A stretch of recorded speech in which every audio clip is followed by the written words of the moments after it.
श्री राधे राधे। भक्तों, प्रभु के नाम संकीर्तन में अपार कृपा निहित होती है। जो संकीर्तन का आश्रय लेता है उसको ही पता चल पाता है। नाम लेखन करिए और खूब ज़्यादा करिए, तब नाम लेखन की कृपा का पता चलता है। इसी तरह से नाम जप करिए और बहुत ज़्यादा जप करिए, तब पता चलता है कि नाम जप का क्या लाभ होता है। इसलिए प्रभु ने यज्ञ नाम जप यज्ञोस्मि गीता जी के 10वें अध्याय में कहा है। तो नाम के संकीर्तन की कृपा का अनुभव विशेष तब होता है जब किसी सिद्ध महापुरुष के शरण में रह करके लाभ प्राप्त किया जाए। और खाकी बाबा इस माध्यम से कृपा करते थे बहुत लोगों के ऊपर। कल आप श्रवण कर रहे थे महर्षि विश्वामित्र महाविद्यालय के अध्यापक डॉक्टर सतीश कुमार श्रीवास्तव के बारे में। बाबा ने उनके ऊपर विशेष कृपा की क्योंकि उनकी पात्रता बाबा समझ गए थे। तो बाबा ने उनको महाविद्यालय की सेवा कार्य में लगाया और इसके बाद जब वो मामा जी के निकटता में पहुँचे तो बाबा ने उनको कहा कि अब इनके ऊपर विशेष कृपा होने वाली है। श्रीमन नारायण, तुम चिंता मत करो, डॉक्टर सतीश कुमार के ऊपर अब कृपा होने वाली है। तो बाबा ने श्रीवास्तव को और श्रीमन नारायण जी और एक थे बांके बिहारी झा एवं अपने पुत्र श्री शत्रुघ्न नारायण मिश्र के साथ संकीर्तन सम्मेलन में खाकी बाबा ले जाने लगे इन लोगों को। स्वतंत्र रूप से भी श्रीवास्तव जी को कार्य विशेष के लिए यत्र तत्र भेजने लगे। इसका रहस्य उन्हें तब समझ में आया जब धीरे धीरे उनके हृदय में मिथिला के माधुर्य भाव की भक्ति धारा सरसाने लगी और उनके हृदय को कुछ लोकोत्तर शांति प्राप्त हुई। तब समझ गए कि बाबा ने मेरे ऊपर विशेष कृपा की, सेवा कार्य में लगाकर और संकीर्तन में लगाकर। और श्रीवास्तव का नियम था चरणामृत लेना, प्रसाद ग्रहण करना और आज्ञा पालन करना। उन्होंने बीच बीच में चित्र एवं तपस्या पूर्ण अनुष्ठान करने का क्रम रखा। इस प्रकार के कठोर क्रम पूर्ण जीवन शैली के लिए मना करते हुए बाबा ने कहा कि हठ भक्ति ठीक नहीं है। हठ भक्ति करने से अच्छा नहीं होता है, इतना हठी नहीं बनो। तो बाबा की बातें श्रीवास्तव जी के हृदय में बस गईं और तब सब कठोर नियम छोड़ दिए और श्रीवास्तव के मन में कहीं भी जाने की चाह समाप्त हो गई। बस निरंतर भजन करने की लालसा रहने लगी। पूज्य बाबा हमेशा उनसे कहा करते कि गृहस्थ को सांसारिक कार्यों में शिथिलता नहीं बरतनी चाहिए। संसार जाने नहीं और तुम भक्ति में डूबे रहो, यही सबसे बड़ी बात है। संसार को दिखावा करने की क्या आवश्यकता है।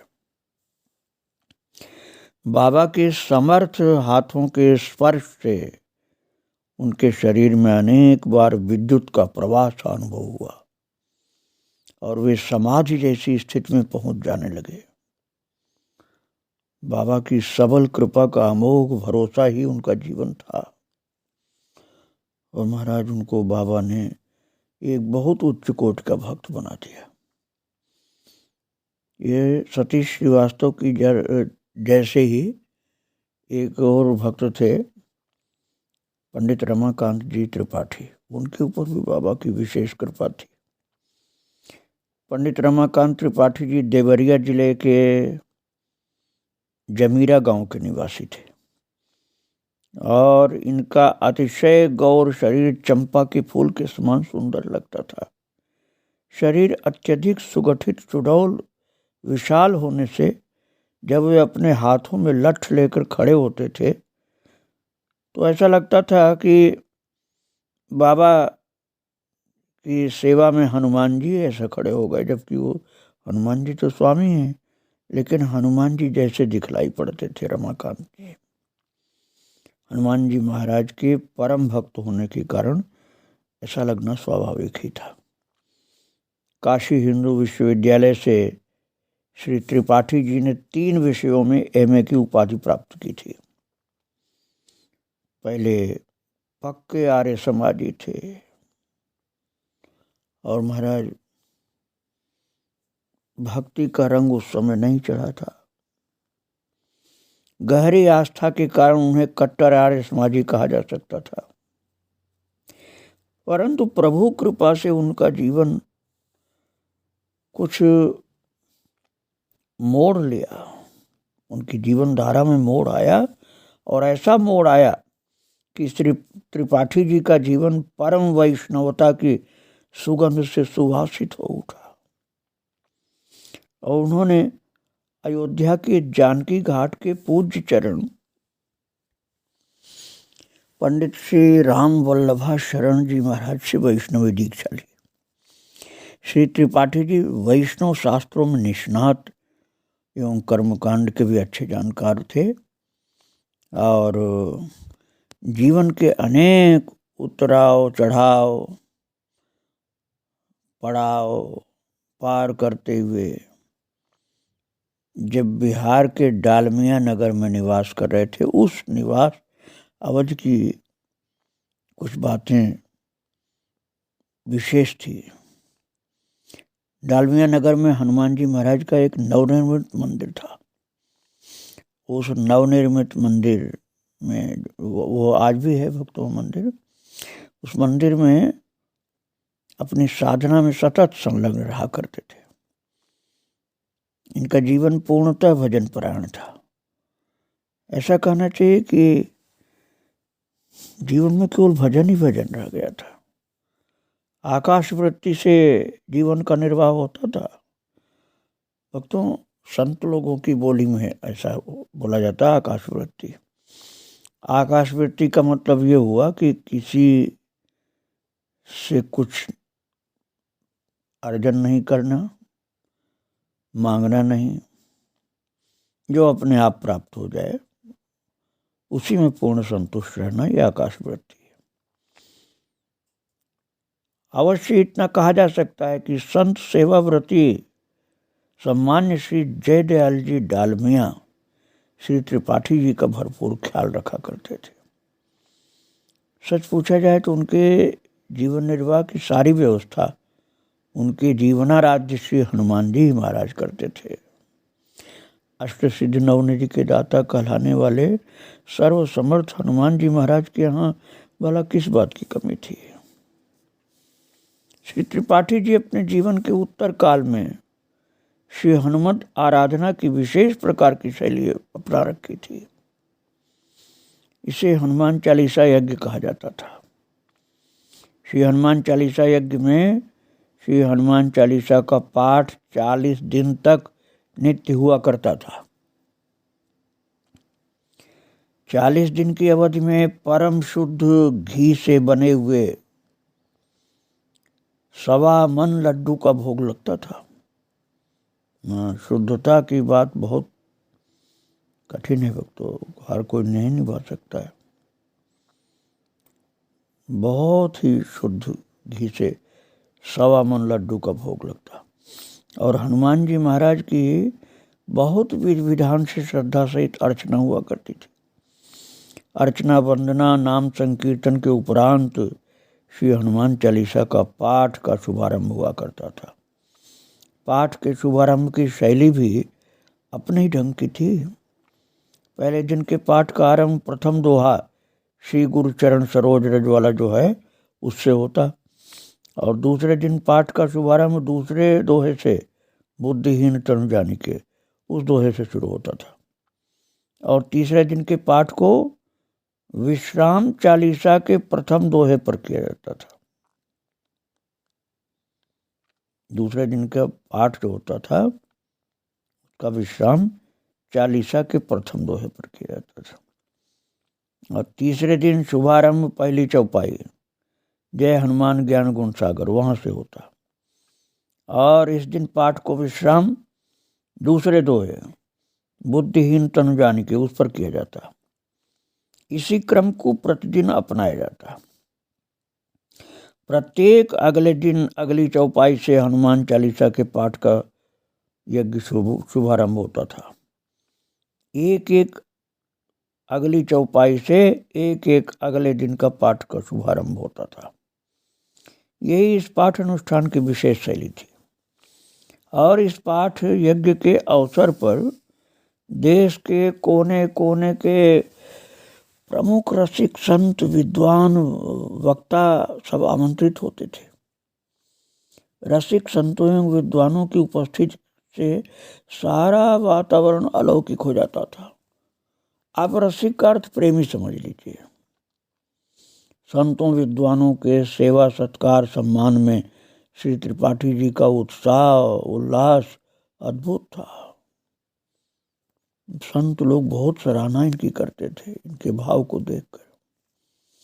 श्री त्रिपाठी जी द्वारा प्रवर्तित इस 40 दिवसीय जो 40 दिन का होता था हनुमान चालीसा का कार्यक्रम, 40 दिवसीय हनुमान चालीसा कार्यक्रम, वो श्री हनुमत आराधना यज्ञ से स्थानीय जनता बहुत लाभान्वित हुआ करती थी। उस यज्ञ के द्वारा स्थानीय जनता को बहुत लाभ मिलता था। और सच्ची निष्काम उपासना कभी निष्फल नहीं होती भक्तों। वो उपासक को समय पाकर अति अनुपमेय फल देती है। ऐसा लगता है कि फल दानोन्मुखी उपासना के फलवती होने का अवसर अब निकट नहीं अति सन्निकट हो जाता था। और जीवनाराध्य नित्योपास्य श्री हनुमान जी महाराज ने उनकी उपासना को सफल बनाया, पर बनाया अपने अनोखे ढंग से। हनुमान जी महाराज की परोक्ष प्रेरणा से श्री हनुमत स्वरूप पूज्य बाबा के मन में ऐसी स्फुरना का उदय हुआ कि डालमिया नगर रमाकांत जी त्रिपाठी के पास जाना चाहिए और उनके पास जाना चाहिए, पर उनसे कोई पूर्व परिचय तो था नहीं। तो सदा करुणार्ध सिद्ध संतों की रहस्यमयी कृपा योजनाओं के साधारण सांसारिक जन भला कैसे लोग जान सकते हैं। तो सदगुरुदेव पूज्य बाबा जी को त्रिपाठी जी पर कृपा करनी थी।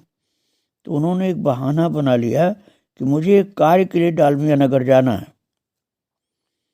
और डालमिया नगर तो जाना है, पर प्रश्न था कि ठहरना कहाँ होगा जहाँ आहार आवास की समुचित व्यवस्था हो जाए।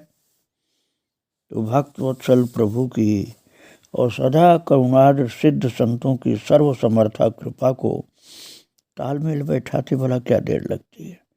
डालमिया नगर जाने के पूर्व अपने एक स्वजन से पूज्य बाबा ने एक परिचय पत्र लिखवाया। जिनसे लिखवाया वे त्रिपाठी जी के परमात्मीय जन थे। पूज्य बाबा की चाह के अनुसार उन आत्मीय जन ने त्रिपाठी जी के नाम एक पत्र लिख दिया। परम पूज्य खाकी बाबा एक विशेष कार्य से डालमिया नगर आपके पास जा रहे हैं। आप सच्चे संत हैं। आपका निवास स्थान बलिया जिला है। जिस कार्य के लिए पूज्य बाबा जा रहे हैं उस कार्य को करवा देने के लिए आप भरपूर सहयोग दें, जिससे काम भली प्रकार से पूर्ण हो जाए। पूज्य बाबा के कार्य में आप भली प्रकार से सहयोग दें, यही मेरी हार्दिक इच्छा है। इस प्रकार का पत्र लिखवाया। और आत्मीय जन ने श्री त्रिपाठी जी के नाम जो पत्र लिखा, वो पत्र उन्होंने पढ़ करके बाबा को सुना दिया। और पत्र को सुन करके बाबा ने उनसे कहा, पत्र में ये भी लिख दो कि ये चोखा भात खाया करते हैं, चोखा जो है आलू को भून करके वक्तों छिलका उतार करके उसमें नमक आदि मिला के बनाया जाता है, भुरता भी बोलते हैं उसको। तो जो एक प्रकार का स्वादिष्ट खाद्य पदार्थ था, ये बाबा ने कहा ये लिख दो, और फिर लिख दिया गया। परंतु ये लिखते लिखते रुक गया वो व्यक्ति और बोला कि बाबा, विनम्र स्वर में कहा उस आत्मीजन ने बाबा से कि बाबा इस बात को लिखना जरूरी नहीं लगता हमको, आप वहाँ जा ही रहे हैं, वहीं आप स्वयं कहकर बता दीजिएगा। आप उनसे कहेंगे तो वो आपके आहार के लिए चोखा भात की व्यवस्था करेंगे ही। मैं तो ये सोच रहा हूँ कि त्रिपाठी जी स्वयं ही आपसे पूछेंगे कि आपके आहार के लिए क्या व्यवस्था की जाए जो आपको अनुकूल हो, तो आपके बतलाने पर वे तदनुसार व्यवस्था कर ही देंगे। तो खाकी बाबा महाराज अड़ियल स्वभाव के थे थोड़ा, तो मन में जो जच गई सो जच गई। बाबा ने जोरदार शब्दों में कहा, मैं कह रहा हूँ ना, लिख दो कि चोखा भात खाएंगे। बाबा के आग्रह के समक्ष आत्मीजन को झुकना पड़ा। उन्होंने पत्र के अंत में लिख दिया कि पूज्य बाबा को भोजन में चोखा भात विशेष रूप से प्रिय है, सो आप उनकी रुचि को ध्यान में रखते ही आहार की व्यवस्था करिएगा। पत्र को लेकर पूज्य बाबा डालमिया नगर त्रिपाठी जी के पास गए और द्वार पर पधारे हुए साधु का स्वागत सत्कार जिस रूप में सहज होना चाहिए वैसा ही हुआ। श्री त्रिपाठी जी ने वंदन के उपरांत विराजने के लिए विनम्रता पूर्वक निवेदन किया। पहले से कोई पूर्व परिचित तो था नहीं, तो विराज जाने के लिए त्रिपाठी जी का निवेदन सुनते ही पूज्य बाबा ने त्रिपाठी जी को पत्र दिया। पत्र को लेकर त्रिपाठी जी पढ़ने लगे और बाबा द्वारा प्रदत्त आसन पर विराज गए। पूज्य बाबा जब विराज गए आसन पर, तो पत्र पढ़ करके सम्मान प्रदान करते त्रिपाठी जी ने बाबा से कहा, आपकी रुचि के अनुसार भोजन की व्यवस्था होगी बाबा, और जिस कार्य के लिए आपका शुभागमन डालमिया नगर में हुआ है उस कार्य के लिए यथा योग्य सहयोग किया जाएगा। इस प्रथम और प्रारंभिक भेंट का स्वरूप क्या था ये मैं आपको बता रहा हूँ भक्तों। एक साधु द्वार पर पधारे हैं, अतः साधु को सम्मान देने के नाते जो कुछ सहज स्वाभाविक रूप से कहना करना है वो सब त्रिपाठी जी के द्वारा हुआ। परंतु श्री त्रिपाठी जी के मन में पूज्य बाबा के प्रति कोई विशेष लगाव या झुकाव अथवा अभिरुचि उस समय नहीं थी। तो सोचने लगे कि बाबा एक बहुत महत्वपूर्ण पत्र लेकर आए हैं, इसलिए इनके पत्र का आदर करना है और निर्देश के अनुसार भोजन का प्रबंध भी हो जाएगा। जहाँ तक कार्य में सहयोग देने की बात है उनके बारे में जैसा बन पड़ेगा किया जाएगा। त्रिपाठी जी के निवेदन में तटस्थता का थोड़ा भाव था, तो यत्किंचित सहयोग के बाद भी कार्य पूर्ण नहीं हो पाए तो उसके बारे में बाबा स्वयं विचार करें। इस प्रपंच में मुझे अधिक कुछ कहना ठीक नहीं लगता है। तो त्रिपाठी जी के मन में बाबा के प्रति उपेक्षा तो नहीं थी, लेकिन बहुत तल्लीनता नहीं थी, हल्की सी उदासीनता भी थी। तो बाबा प्रदत्त आसन पर विराज रहे थे, जो त्रिपाठी जी ने आसन दिया था उस पर बैठे थे, और त्रिपाठी जी बाबा का सामान्य सत्कार करके अपने किसी कार्य में संलग्न हो गए। तभी बाबा ने अचानक उनसे कहा, हे त्रिपाठी जी। तो त्रिपाठी जी ने विनम्र स्वर में पूछा, कहिए क्या आज्ञा है। बाबा ने भोजपुरी भाषा जो उनकी थी ना, भोजपुरी भाषा थी बाबा की, उसी में पूछा, तुम सफ़ेद रंग का ये उज्जवल कपड़ा क्यों पहना करते हो। बाबा के प्रश्न को सुनकर के त्रिपाठी जी ज़्यादा गंभीरता से विचार नहीं किए। तो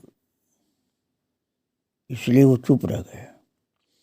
उन्होंने बाबा को कोई उत्तर नहीं दिया। बाबा भी चुप बैठे रहे। चुप बैठे बैठे थोड़ा समय बीता था कि बाबा ने फिर से त्रिपाठी जी को टोका और अपना प्रश्न दोहराते हुए बोले, ये उज्जवल वस्त्र किस कारण धारण करते हो? तो त्रिपाठी जी की मान्यता के अनुसार ये पूछा जाना ज्यादा आवश्यक नहीं लग रहा था। तो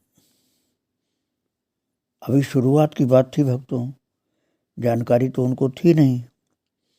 तो उनको लगा कि ये बात क्यों पूछ रहे हैं। त्रिपाठी जी मौन रहे।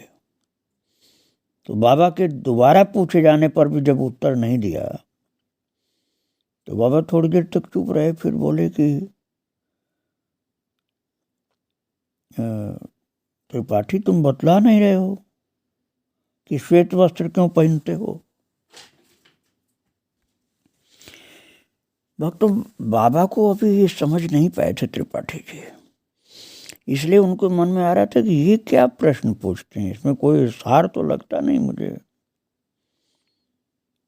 और बार बार मेरे पहनने ओढ़ने के बारे में क्यों पूछते हैं? मैं उजला कपड़ा पहनूं या काला पहनूं, इससे इनको क्या मतलब है? बाबा अपने जिस कार्य के लिए आए उसी पर ध्यान देना चाहिए इनको। उस काम का विचार छोड़कर दूसरे बात में क्यों पड़ते हैं?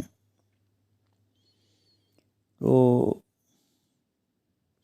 भगवद गीता के स्तर से नीचे उतरकर दूसरे में देखना कि कैसा कपड़ा पहनते हो, ये क्या इनके लिए उचित है, ऐसा सोचने लगे वो त्रिपाठी जी।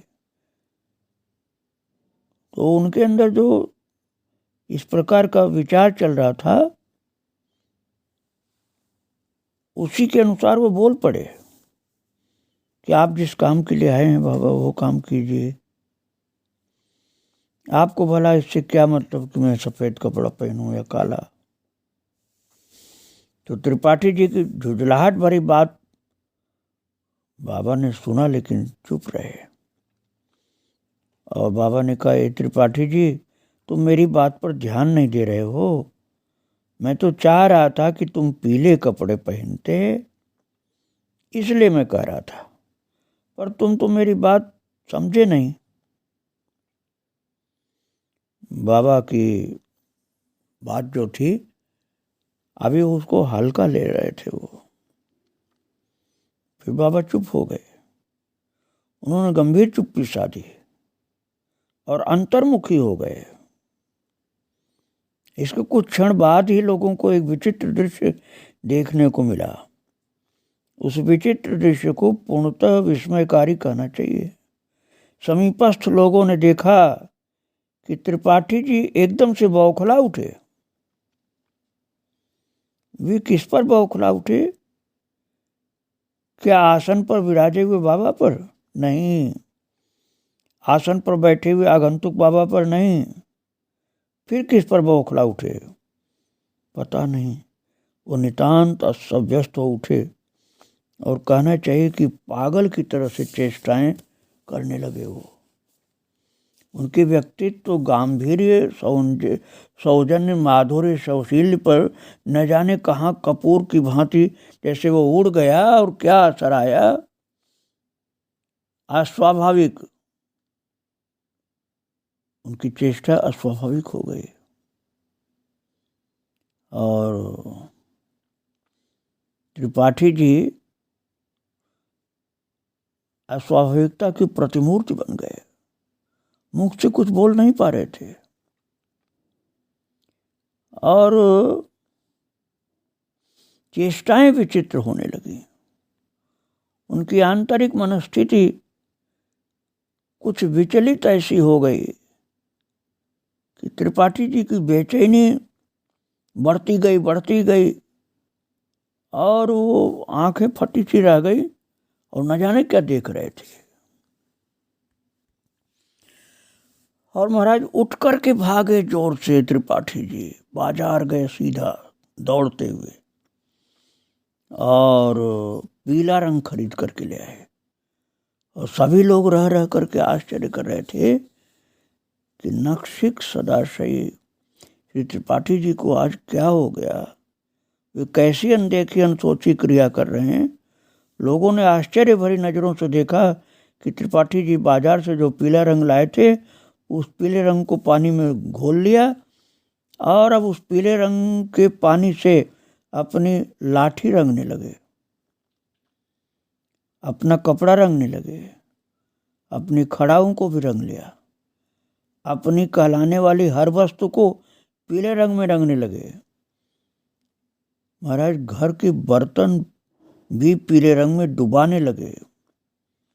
यहीं पर बात खत्म नहीं हुई, घर की दीवार पर भी पीला रंग पोतने लगे। उनका भरपूर प्रयास था कि जो भी वस्तु सामने पड़े उसको पीला कर दिया जाए। जैसे जित देखूं तित श्याममयी, वैसा ही हो गया था उनके साथ। त्रिपाठी जी का सतत प्रयास उनके संकल्प की घोषणा कर रहा था कि जित देखो तित श्याममयी नहीं पीतमयी मैं। उनका भावावेश अद्भुत था, अद्भुत नहीं परम अद्भुत था। और समीपस्थ किसी में भी ऐसा साहस नहीं था कि वे त्रिपाठी जी को मना कर सकें, विरोध कर सकें, राय दें या अस्वाभाविकता का कारण पूछें। सभी लोग चुपचाप उनके अस्वाभाविक क्रियाकलाप के मूक प्रत्यक्षदर्शी बन गए। जब त्रिपाठी जी का भावावेश कुछ प्रशमित हुआ तो समीपस्थ लोगों ने साहस बटोर कर उनसे प्रश्न किया, आप इन बाबा के निर्देश के साधारण तौर पर समर्थक तो थे नहीं, फिर ये क्या हो गया आप में परिवर्तन? ऐसा परिवर्तन क्यों हुआ? विचार में परिवर्तन, चिंतन में परिवर्तन, निश्चय में परिवर्तन, व्यवहार में परिवर्तन ऐसा अनोखा अचानक क्यों हुआ? तो जिन समीपस्थ लोगों ने पूछा था उनको त्रिपाठी जी ने उस समय कोई उत्तर नहीं दिया। वे या तो मौन रहे या इधर उधर की बात कह करके टाल दिया प्रसंग को। भले समीपस्थ साधारण लोगों को त्रिपाठी जी ने उत्तर नहीं दिया, पर जो अति अंतरंग जन थे उनसे वास्तविकता को छिपाए रखना संभव नहीं हुआ। अपने परमात्मा एकदम परम आत्मीय जो लोग थे उनकी जिज्ञासा करने पर एकांत में त्रिपाठी जी ने बतलाया, मैं इन बाबा की महिमा को, इनकी गरिमा को समझ नहीं पाया। मैं ये भी नहीं समझ पाया कि बाबा का शुभागमन डालमिया नगर में क्यों हुआ। जो भी हो, घटनाओं के विकास को देखकर मेरी समझ में अब आ रहा है, केवल समझ में आने की बात नहीं बल्कि वस्तुतः सच्ची बात यही है कि मुझे अकिंचन पर कृपा करने के लिए बाबा पधारे हैं।